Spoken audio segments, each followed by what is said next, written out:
Sir जी आपने बताया था कि राधा रानी शुकदेव जी के गुरु है, पर ये अधिकृत उल्लेख किस ग्रंथ में है? राधा रानी हाँ, सुखदेव भगवान के गुरु हैं, ब्रह्म वैवर्त पुराण में मिल जाएगा। ब्रह्मपुर। और सर जी आपने कल कहा था कि सीता माता को तोते का शाप था, तो ये जानना है कि एक तोते का शाप सीता हम माता को श्राप मतलब मैंने क्या बोला, बद्दुआ, बद्दुआ ही श्राप होती है। आप किसी को सताएंगे तो उसके अंदर से बद्दुआएं निकलेंगी, वही श्राप है। जहां हम श्राप बोलते हैं वहां बद्दुआ जरूर बोलते हैं, क्लियरिटी के लिए हमने वहां भी बोला था, क्यों? आपने सुना नहीं। क्योंकि वो कहावत है ना कि कौवे के शाप से गाय नहीं मरती, तो तो वो कौवा नहीं छोटा है ना। छोटा सा एक तोता शाप नहीं, देता है देवी लक्ष्मी के अवतार को। सुनो सुनो सुनो, कौवे के श्राप से गाय नहीं मरती। कौवा हमेशा चाहता है कि गैया मर जाए तो मैं इसे खाऊं, उसको कहा जाता गैया नहीं। लेकिन आप कौवे की टांग तोड़ दो, आप कौवे को पंख नोचो, तो कौवा आपको आशीर्वाद देगा या आपके लिए बद्दुआएं देगा? यदि आप कौवे को भी कष्ट पहुंचाते हैं तो उसकी भी बद्दुआएं, उसका भी श्राप आपको लगेगा, उसका भी भोगना पड़ेगा। पक्षी कोई भी हो, चींटी को भी आपने सताया है तो पाप तो पाप है ना। जी। और सर पुनर्जन्म का मतलब पुनर्जन्म हम कैसे समझ सकते हैं? हमारे जो जनरेशन है वो पुनर्जन्म पे ज़्यादा बिलीव नहीं करती है। नहीं, जनरेशन बिलीव करे ना करे, जनरेशन का क्या है, वो तो अपने माँ बाप पे भी बिलीव नहीं करते, माँ बाप की भी सेवा नहीं करते, तो क्या उनके सिद्धांत सही हैं? तो पुनर्जन्म मतलब उदाहरण के तौर पे हम कैसे समझा सकते हैं कि पुनर्जन्म? पुनर्जन्म ऐसा है, शास्त्रों में चर्चा है कि आपका यदि मरते समय आप भरत जी मृग का चिंतन करते मरे तो भरत जी को मृग बनना पड़ा। तो आप जिसका चिंतन करते मरेंगे, आप गलत चिंतन करते मरेंगे, गलत योनि हो जाएंगे, सही चिंतन करते, इसलिए भगवान का चिंतन करने का कहा जाता है। और सर दूसरा है कि ना जो भक्त होते भगवान के, वो दूसरों के प्रति हमेशा दया भाव रखते हैं। पर भागवतम में ऐसा एक वर्णन है अक्रूर जी के बारे में, उन्होंने सत्यजित को मरवा डाला था। तो ये जानना है कि अक्रूर जैसे भक्त ऐसा कैसे कर सकते? अक्रूर जी मंत्री हैं। हाँ। अक्रूर जी सिर्फ भक्त हैं ऐसा नहीं, मंत्री हैं, और मंत्री का काम है कि जो गलत करे उसे दंड दिया जाए। उन्होंने भगवान मणि मांगी थी, उन्होंने नहीं दी, और भगवान को चोरी का कलंक लगाया। तो जो भगवान को चोरी का कलंक लगा उसे तो मार देना ही ठीक है, इसलिए मार दिया। ओके। और दूसरा है भागवतम में ना बहुत जगह ना प्रजापति, उनके वंशज इत्यादि इनकी कथाएं ज़्यादा विस्तार में है, और जो भगवान की मुख्य लीला है वो दसम स्कंद में ज़्यादा से ज़्यादा मिलती है, एक ही स्कंद में। बाकी 11 स्कंद में ज़्यादा से ज़्यादा प्रजापति उनके इनका प्रथम स्कंध में भगवान की कथा नहीं है? हाँ, प्रथम स्कंद में उनके 24 अवतारों की भी है। दूसरी स्कंध में भगवान की चर्चा नहीं है? जी है। तीसरे स्कंद में भगवान की कथा नहीं है? 12 भगवान किस स्कंद में प्रकट हो रहे हैं? चौथे स्कंद में ध्रुव प्रहलाद जी की, ध्रुव जी की कथा नहीं है? 5वें स्कंद में भगवान ऋषभ देव जी की कथा नहीं है? 6वें स्कंद में क्या, 6वें स्कंद में प्रजापतियों की भी कथा है, पर 6वें स्कंद में अजामिल जैसे पापी की कथा है जो भगवान के नाम की महिमा प्रकट कर रहा है। 7वें स्कंद में नरसिंह भगवान की कथा है। 8वें स्कंद में भगवान के हरि अवतार की कथा है, जहाँ 12 गज और ग्राह की लड़ाई में भगवान हरि बनकर आए। तो ऐसे 9वें स्कंद में राम जी के जन्म की कथा है, 10वें स्कंद में कृष्ण जी के जन्म की कथा है, 11वें स्कंद में दिव्य विभूतियों का ज्ञान है, 12वें स्कंद में भगवान की, हाँ, सब हर स्कंध में अलग अलग चीजें हैं। भगवान के 24 अवतारों की कथा अलग अलग स्कंधों में है। और गुरु जी आगे ना रामचरितमानस में ना लंका कांड का एक छंद है, धरी केस नारी निकाही बाहर तेदी दिन पुकारी। यहाँ पे ये वर्णन है कि जो वानर लोग हैं, वानर सेना, वानर लोग लंका में घुस के स्त्रियों के बाल पकड़ के उनको बाहर घसीट रहे हैं। तो ये समझना कि यार असुर लोग ऐसा कर रहे स्त्रियों के साथ तो ठीक है, समझ सकते हैं, पर वानर सेना यहाँ पे ऐसा कर रही है स्त्रियों के आगे पीछे की चौपाई पढ़ के देखो बेटा, एक चीज से अर्थ नहीं निकलता, वो कहाँ किस संदर्भ में किसके बाल पकड़ के नोच रहे हैं। यदि कोई सूपनखा जैसी है तो उसके बाल पकड़ के नोचना ठीक भी है। तो स्त्रियां मतलब केवल सीता जैसी नहीं, सूपनखा जैसी भी हैं, तो उनके बाल पकड़ के नोच रहे होंगे। तो जो आगे पीछे की चौपाई पढ़ेंगे तब पूरा प्रसंग समझ में आएगा कि वो, यदि मैं आपके बाल नोचने लग जाऊं तो भाई कुछ तो कारण होगा तब तो नाच रहा हूं। जी आगे पीछे का नहीं जानेंगे क्या? जी क्यों जी जानेंगे? एक चौपाई अभी आपने कहा अरे वो बंदर बाल नोच रहे हैं, अरे बाल नोच रहे हैं तो क्यों नोच रहे हैं? ऊपर लिखा होगा या आगे लिखा होगा, वो पढ़ा आपने? वो रावण ना यज्ञ कर रहा था युद्ध के टाइम पे। हाँ। और विभीषण ने उनको कहा था राम जी को कि रावण का यज्ञ अभी विध्वंस कर दो। हाँ। तो राम जी ने वानर लोगों को ऑर्डर दिया था कि जाके उसका यज्ञ हाँ, खराब करो। तो वो उस टाइम पे वानर गए थे रावण के यहाँ, उसको मारा। फिर उस टाइम पे उसको क्रोध दिलाने के लिए उन्होंने उस स्त्रियों के बाल पकड़े। फिर रावण भड़का, फिर रावण को वो मार के फिर चले आए, मतलब यज्ञ उध्वंस किया। ये हाँ, वो वेदों का। यज्ञ इसलिए विध्वंस किया क्योंकि मेघनाथ यदि वो यज्ञ पूरा कर लेता तो वो ज्यादा ताकतवर हो जाता, और दुष्ट आदमी ताकतवर हो जाए तो वो अपनी ताकत का मिसयूज करेगा, इसलिए उसकी ताकत बढ़नी नहीं चाहिए। भले आदमी की ताकत बढ़ेगी तो भले काम करेगा, बुरे आदमी की ताकत बढ़ेगी तो बुरे काम करेगा। जी, और आगे भागवतम का ही और है कि जो छठम स्कंद में छठा हुआ अध्याय है, जहाँ पे ना कश्यप और दीनू, कश्यप जी और दीनू ये पति पत्नी है, और उनके पुत्र है वैश्वा नर करके, और वैश्वा नर की फिर से पुत्र है पुलोमा और कालका। तो ये पुलोमा और कालका कश्यप जी के पोती हुई, पर वहाँ पे ऐसा वर्णन है कि कश्यप जी के साथ ही इनका विवाह हुआ। तो ये थोड़ा शॉकिंग है कि ना ना ना, आप पढ़ने में ना देखो त्रुटि होती, इसलिए अपने से पढ़ रहे हो इसलिए त्रुटियां हैं। इसलिए शास्त्र हमारे यहाँ अपने से नहीं पढ़े जाते, गुरु जनों से पढ़े जाते हैं। तो गुरु जी बताते हैं कि समझा समझा के कि भाई इसका मतलब ये है। अब अपने से पढ़ोगे तो कुछ भी अर्थ निकाल लोगे। इसलिए हमारे यहाँ गीता पढ़ो तो गुरुजनों से पढ़ो, शास्त्र पढ़ो तो अपने मनमुखी, इसलिए को कहते हैं मनमुखी। मनमुखी ज्ञान नहीं होना चाहिए, गुरुमुख ज्ञान होना चाहिए। जी सर। जब आप पढ़ेंगे गुरु परंपरा से तो आपको ठीक ज्ञान होगा। गुरु वो समझा के पढ़ाएंगे कि इसका मतलब ये नहीं जो तुम समझ रहे हो, जी है ना। तो क्या है, शास्त्र ऐसे हैं कि एक बेटा, एक राजा माड़ पीता था। माड़ क्या पीता था? माड़। माड़ जानते हैं? माड़ जानते हो बेटा? माड़ नहीं। चावल का जो गाढ़ा सा पानी निकलता है, पकाने के बाद मैया पसा देती है, उसे माड़ कहते हैं। तो एक राजा माड़ पीता था नमक डाल के। तो एक दिन राजा दरबार में बैठा और वहाँ पर माँ ने बेटे से कहा जाओ माड़ तैयार है, पिताजी को बुला लाओ। अब बेटा गया, अब देखा तो पिताजी सभा में। अब सभा में जाके बोल दे कि पिताजी चलो माड़ पीना है, तो लोग हंसेंगे, इतना बड़ा राजा माड़ पीता है। तो बेटे ने तरीके से कहा, पिताजी धानुपुर से मांडू आया है, चलकर मिल लीजिए वरना शीतलपुर को चला जाएगा। Okay okay. तो बेटे ने क्या बात कर दी, धानुपुर से मांडू आया है, चलकर मिल लीजिए वरना शीतलपुर को चला जाएगा। मतलब राजा, बेटे ने जो कहा वो राजा ने समझ लिया, लेकिन जो बाकी लोग बैठे रहे वो दिमाग लगाए धानुपुर कहाँ है, ये मांडू कौन है, राजा किससे मिलने। अब वो उन्हें कौन समझाए कि माड़ पीने गए हैं। अच्छा, वो बाकी के लोगों जैसे हमारे हालत है। हाँ, तो बाकी के लोग उस अर्थ को नहीं समझ पाए। उसी प्रकार शास्त्र ऐसी बात करते हैं कि जब तक परंपरागत नहीं पढ़ो तब तक समझ में नहीं आता। अब राजा को समझ में आ गया क्योंकि उसका बेटा था, उसकी भाषा समझता था। इसलिए शास्त्रों की भाषा गुरु ही समझा सकता है और कोई नहीं समझा सकता। तो भाषा है सबकी अलग, खग जाने खग ही की भाषा। इसलिए बेटा परंपरागत पढ़ना है आपको। और सर, परीक्षित महाराज जी को शाप श्रृंगी ने दिया था। तो ये श्रृंगी ना दशरथ महाराज जी के पुत्री शांता से जिनका विवाह होता, ये श्रृंगी ऋषि थे या ये दूसरे श्रृंगी ऋषि थे? अलग अलग हैं। वो त्रेता युग के श्रृंगी हैं दशरथ जी वाले, और ये द्वापर के श्रृंगी हैं। दोनों में भेद? दोनों में अलग अलग, दोनों अलग, दोनों के पिता ही अलग हैं। अलग है, ओके। और सर भागवत कई बार ना शास्त्रों में नाम सेम सेम हो जाने से लोग कंफ्यूज हो, अरे ये हाँ बोलो। और भागवत में ना वृत्रासुर का जो वध है वो दधीची ऋषि के हड्डी से होना था। तो इनका दधीची ऋषि से क्या संबंध है, उनके हड्डी से? दधीची ऋषि नारायण कवच का पाठ करते थे, दधीची। और नारायण कवच का पाठ करने से जैसे हड्डी में बुखार चली जाती है कई बार, ऐसे नारायण कवच इतना पावरफुल होता है कि नारायण कवच का पाठ करने वाले की, उस भक्त की, उसके हड्डी में, दधीची ऋषि तपस्वी थे, उनकी हड्डी में इतनी शक्ति थी कि बहुत कुछ कर सकते थे।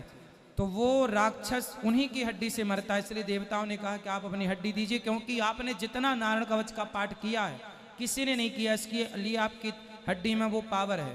इसलिए दधीचि ऋषि ने हड्डी दी और उसी हड्डी से उसकी मृत्यु हुई, जी। और सर उसी हड्डी के बने वज्र से। जी थैंक यू।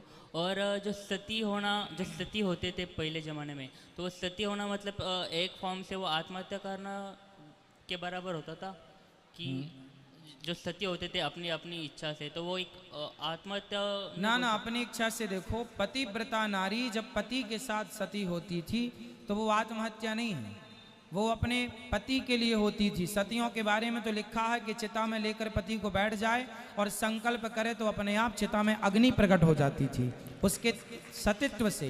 तो वो आत्महत्या कैसे है? सती मतलब यमराज से जाके पंगा ले लिया सावित्री ने, तो वो आत्महत्या नहीं है बेटा, वो एक शक्ति है। वो पतिव्रता नारी से भगवान शंकर भी माता अनुसुईया के द्वार पर ब्रह्मा विष्णु महेश बच्चे बन गए।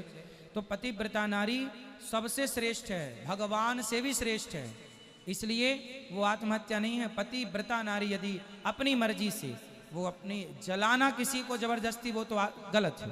पर अपने मन से यदि जाकर कोई, जैसे मेघनाथ की पत्नी सिलोचना अपने से जाकर बैठ गई और सती हो गई, तो वो कोई आत्महत्या थोड़ी है। और सर पोपदेव जी, मतलब मैंने ऐसे सुना है, पोपदेव जी की लिखी हुई भागवतम क्या है? ये पोपदेव कौन? पोपदेव जी नाम के एक ऋषि हुए हैं श्री संप्रदाय में। एक बार मुगलों ने पूरा इतिहास जला के राख कर दिया, मतलब बहुत सारा इतिहास जलाना चाहा तो कुछ तो बाकी तो बच गए। पर भागवत जी पहले क्या हस्तलिखित होती थी, तो हस्तलिखित जितनी भी पोथी थी सारा मुगलों ने जला दिया।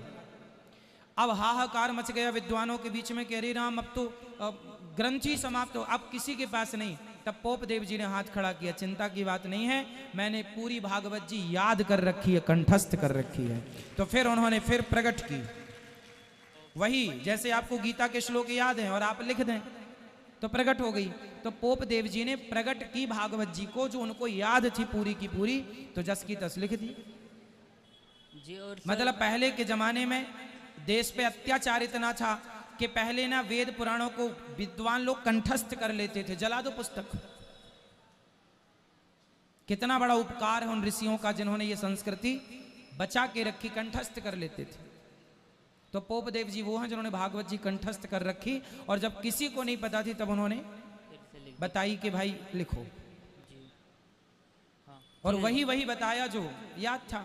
अब आपको याद है कर्पूर गौरम याद है जी, तो आप लिखवाएंगे तो वही ना लिखा जाएगा, तो इसलिए पोपदेव जी ने लिखवाई। थैंक यू, शुक्रिया गुरुजी। खुश Thank रहिए, you. खुश रहिए, खुश रहिए। हाँ हाँ आएंगे आपके पास। राधे राधे गुरुजी। जी राधे राधे। गुरुजी मेरा सवाल था कि मैं बिहारी जी, जयपुर से आया हूँ, बिहारी जी के दर्शन करता हूँ सीधा आके, उसके बाद में कहीं जाने की हिम्मत नहीं होती, तो कोई पाप तो नहीं लगेगा? ना पाप काहे का, अच्छा मैं- दर्शन किया आपने बिहारी जी। मैं राधा जी को उन्हीं में देखता हूँ, बिहारी जी में। अच्छा है। और मैंने आपकी ये सेवा देखी, कल रात में सबसे पहले लास्ट में भोजन करा था गुरुजी, 11:15 बजे, जो आप टीवी पे दिखाते हो और आप बोलते हो उससे भी कहीं ज़्यादा है। 11:15 बजे मैंने खाना खाया, वो भी गर्म। वाह। और भैया लोग बता रहे थे कि अभी रात को 11 बजे और लगेगा, तो मैंने भैया कौन खाएगा रात को 11 बजे, तो बोले यहाँ भी जो परिक्रमा देते हैं वो खाते हैं।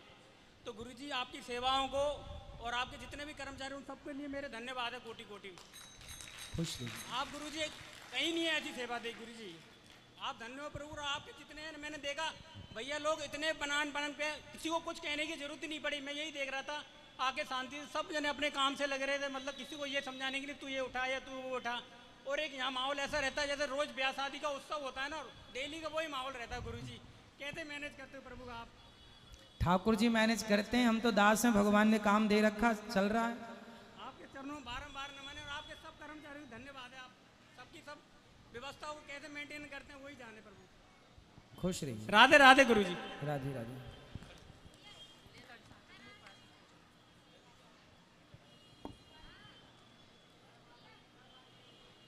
लोग जब आध्यात्म वाले रास्ते को अपनाते हैं किशोर अवस्था में या मतलब बड़े होने के बाद, अगर वो आध्यात्म के रास्ते को अपनाते हैं, यानी कि ब्रह्मचर्य में हैं और साधु या साध्वी बन गए हैं, तो कहीं ना कहीं हमारे समाज में मुझे लगता है कि मूढ़ता है, जहाँ पे लोग ये कहते हैं कि मतलब उसकी बदनामी करते हैं या उसके परिवार के बारे में उन्हें नीचा दिखाने की कोशिश करते हैं। अरे तुम्हारा लड़का इतना पढ़ लिख लिया पर वो तुम्हें छोड़ के चला गया।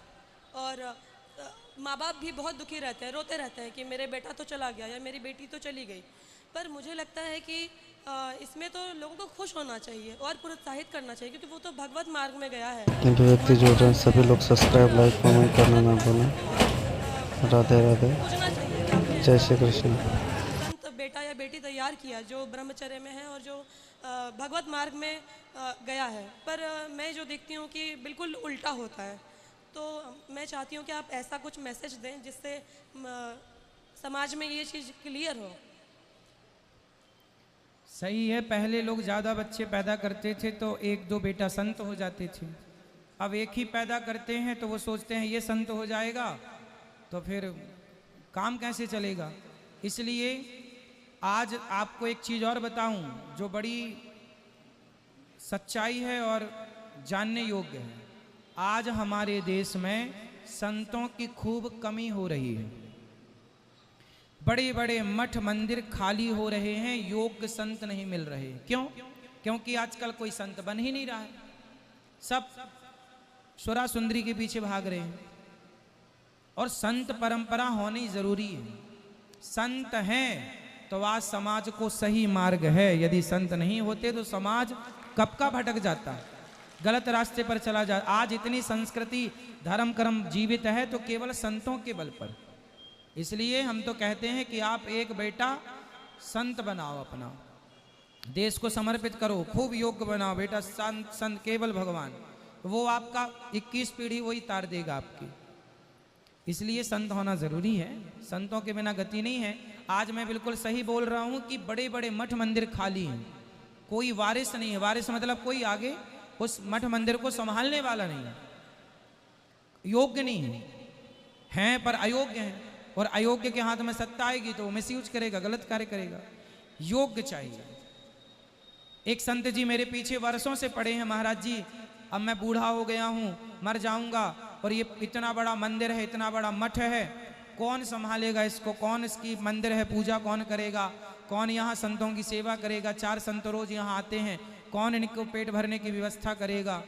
अब पूर्वजों का वो स्थान है, मतलब सैकड़ों साल से है, अब खाली पड़ रहे हैं। अब मेरे से कहते हैं कि आप आओ, अब मैं वहाँ जाऊँ तो फिर यहाँ कौन संभाले। तो अब कोई योग्य मिले तो मैं भेजूँ वहाँ, योग्य लोग नहीं है तो बड़ी मतलब कमी है। आज संतों की बड़ी कमी है। जो संत हैं योग्य हैं वो बढ़िया हैं, लेकिन अब उनके बाद कौन है वो एक प्रश्न है। गुरुजी, माता पिता तो बचपन से यही सिखाते हैं कि पढ़ो लिखो, बड़े होकर नौकरी चाकरी करो, फिर शादी विवाह होगा, बाल बच्चे होंगे, यही मार्ग दिखाया जाता है। कहीं ना कहीं मैंने स्वयं भी यही मार्ग देखा है। तो कोई ये नहीं बताता कि तो आपको संत बनना है। इंटरेस्टेड हूँ और कहीं ना कहीं मुझे ये कहा जाता है कि तुम ऐसा करोगी तो हमारी बहुत बदनामी होगी। नहीं, रिश्तेदार बदनामी क्यों क्या होगी? कहेंगे कि इतना पढ़ाया लिखा है और वो ऐसे ही हो गई। और कई लोगों से तो उपहास भी हुआ इस बारे में, पूजा पाठ को लेकर के या इन चीज़ों को लेकर के। मेरे माँ बाप को ताना तो आपका विवाह करने का मन नहीं है? नहीं। क्यों? क्या दिक्कत क्या है ब्याह में? दिक्कत यह है कि मुझे मतलब ये ज्ञात हुआ कि भगवत मार्ग में या हम यहाँ मोक्ष प्राप्ति के लिए आए हैं। विवाह करना या शारीरिक संबंध या ये सारी चीज़ें ये केवल मोह माया है और इनमें समय ज़्यादा मैं ख़राब नहीं करना चाहती बेसिकली।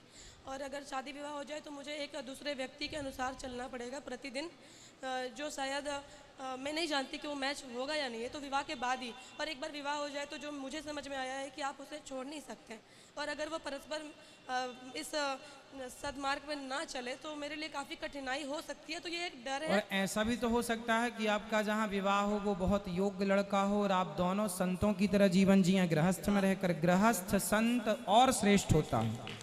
बिल्कुल ऐसा हो सकता है। गृहस्थ संत और श्रेष्ठ होता है। जो गृहस्थ के बाद विरक्त होगा वो पक्का होगा। मतलब पक्के तो फिर ठीक है, सब पक्के हैं, लेकिन फिर भी वो और अच्छा है कि गृहस्थ के बाद विरक्त।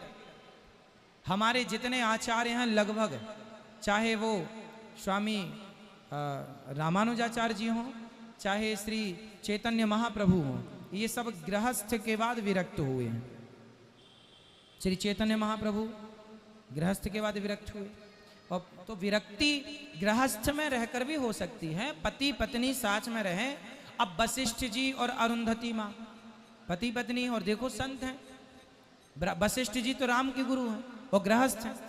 गार्गी और गर्गाचार्य जी भगवान कृष्ण के गुरु हैं। सांदीपनी जी और उनकी पत्नी गृहस्थ हैं, और गृहस्थ में रह करके उनसे बड़ा संत फिर कौन होगा। तो आपकी बात सही है, आपकी जगह आप ठीक है, लेकिन एक ये भी नजरिया है कि हो सकता है कि ईश्वर ने हमारे लिए एक ऐसा संत चुन रखा हो जो गृहस्थ में रहकर, क्या है कि आपका मार्ग सही है, ठीक है, लेकिन फिर भी गृहस्थ आश्रम सेफ है, अच्छा है। गृहस्थ में रह के और फिर हम सब चीज़ों को जीते हैं, अपने इंद्रियों को, काम को, क्रोध को, लोभ। चलो आज आपके अंदर कोई विषय वासना नहीं है, ठीक है, लेकिन मन का भरोसा कौन करता है। एक संत जी पानी में खड़े होकर तपस्या कर रहे थे, सैकड़ों साल हो गई, 100 भरी उनका नाम था। सैकड़ों साल से तपस्या कर रहे थे कि पानी के अंदर मछली और मत्स्य का संग देखा, तो वो उनका मन जागा और उन्होंने 50 विवाह किए। तपस्या छोड़ी, 50 विवाह किए, गृहस्थ में रहे, और उसके बाद फिर उनकी विरक्ति हुई, फिर उनकी सदगति हुई। तो मन आपका कंट्रोल है, भगवान करे खूब कंट्रोल हो आपका मन, लेकिन मन की चंचलता का भरोसा नहीं है। आप अपने मन पर विश्वास नहीं कर सकते, क्योंकि मन बड़ा चंचल है। इसलिए मेरा मानना है कि आप गृहस्थ में रहकर भी भगवान को प्राप्त कर सकते हैं, और आपकी मन विरक्ति की है तो आप स्वतंत्र हैं।